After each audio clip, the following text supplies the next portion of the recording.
Schopenhauer had this idea that the more we understand life, the more it actually makes us suffer. Ever been in a group and felt totally out of place?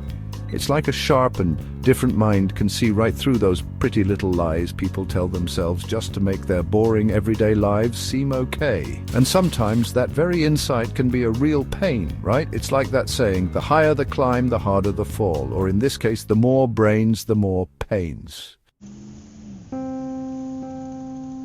But answering why people are so keen on being alike isn't so simple.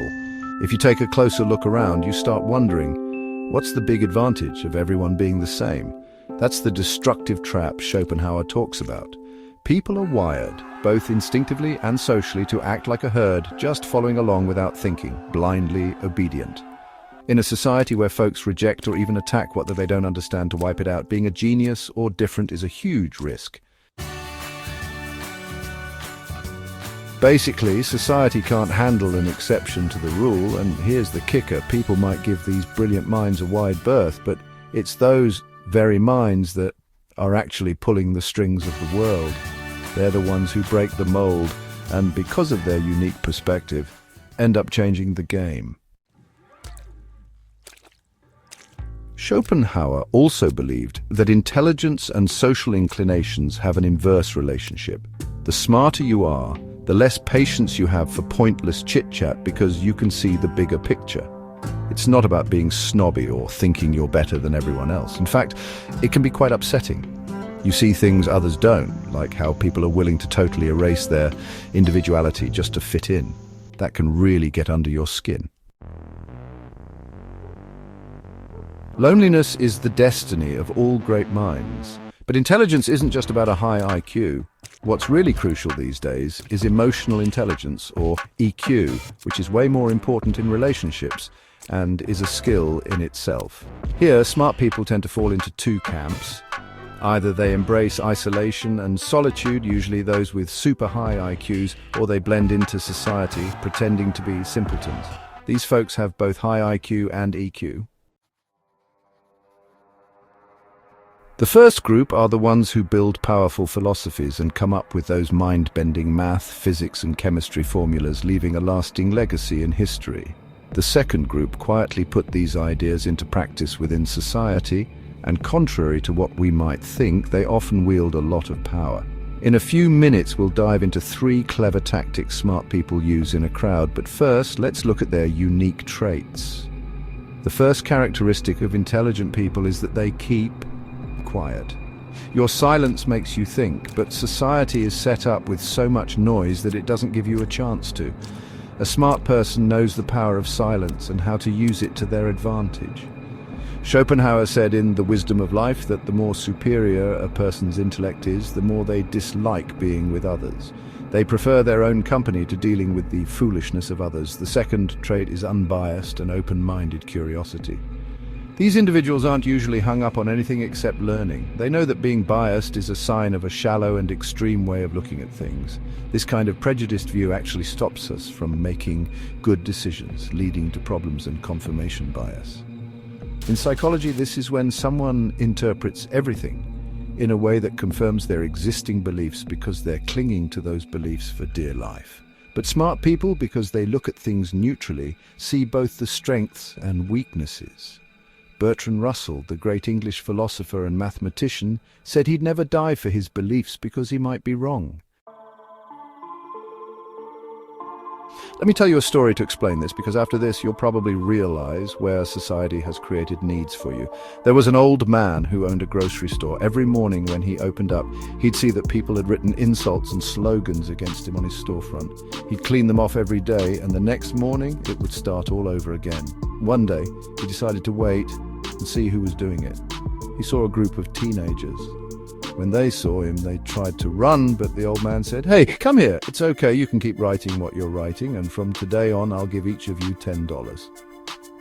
The kids, who had no idea what was going on, happily took the $10 and started writing. This went on for a week. Then the old man came and said, "I'm sorry, but from this week on, I can only give you $5 each." The kids took the $5 and left. The next week, the old man said, "No, I can't even give you $5 anymore. From tonight, I'll give you $1 each." And guess what? The next day, those kids were nowhere to be seen and no more slogans were written. What happened? Didn't the kids do it for free in the first place? Why after 2 weeks weren't they even willing to take $1 for something they used to do for nothing? What the old man did is called need creation. It's when our minds are conditioned to develop a need for something, and that need is often artificial. If you look around at the flashy world, it's exactly like that. Many of the needs that advertising tries to instill in us aren't real needs at all, but we see how much influence these ads have. Now, what's Schopenhauer's point? He says that intelligent people can recognize these fake needs and avoid falling into their trap. Because when you get caught in this trap, you lose your peace of mind, your time, and your money. And if you take a look around, you might realize that many of the things we've bought or dream of having, and even our goals, could be artificial needs. And we need to be very careful about this. So far, we've touched on the concept of understanding and high intelligence, the difference between EQ and IQ according to Schopenhauer, and how intelligent people, despite having a deeper understanding of life that can be a bit of a burden, can dodge social traps. Now, let's see how these individuals integrate into society and can have a significant impact. Number 1, the Socratic method. This method not only creates a good and constructive discussion, but also prevents the other person from being aggressive towards you and your way of thinking.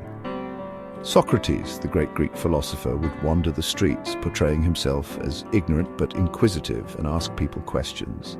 He'd ask such insightful questions that people would arrive at the answers themselves. That's why he said, "I am the wisest man alive, for I know one thing, and that is that I know nothing." One of his famous dialogues was with a military commander who was talking about courage. The commander told Socrates that courage means standing your ground in battle, fighting the enemy even if it means dying. Socrates replied, "That's true, but if someone mindlessly rushes into battle, is that courage or foolishness? Is courage just being fearless?" The commander had no answer and fell into thought, unsure of what to say. He then said, "If someone only talks about courage and isn't on the battlefield, how can they understand what courage means?" Socrates then responded, "Yes, perhaps that's right. But maybe courage isn't just a characteristic in the moment of battle. Maybe courage is a kind of inner wisdom, knowing what's worth risking and when to stand your ground and when to retreat. This Socratic dialectic method is always a winner, and if you ever have to argue, definitely use this approach." Number 2, the infiltration strategy. To be influential in a group, a smart person first lowers their own profile to break down others' psychological defenses. Then they start exerting a strong influence. Politicians and managers, especially in discussions, use this method a lot. When a clever manager enters a meeting, they don't start by throwing around statistics. First, they'll say something like, "I'm just as confused as you are." And once they've gained the empathy of those around them, they start sharing information, guiding others to their way of thinking. This works because people no longer feel inferior to the person speaking, so they listen better and act more effectively. Number 3, the illusion of transparency. Rolf Dobelli says in his book, The Art of Thinking Clearly, that we think others can read our minds or know our true intentions, but that's not the case at all. Here, a smart person pretends to be naive to see how honest and transparent the other person is being.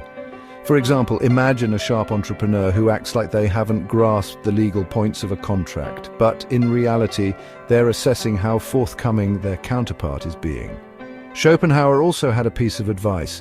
If you want to expose someone's lies, talk in a way that makes them think you believe them, and add enthusiasm to the conversation so they start talking a lot and end up revealing themselves. Often, pretending to believe someone leads them to say something due to their own bias that contradicts what they said just 2 minutes ago. So, that's the mind map and summary of this video. Thanks for your support and encouragement. Long live wisdom, long live love, long live humanity.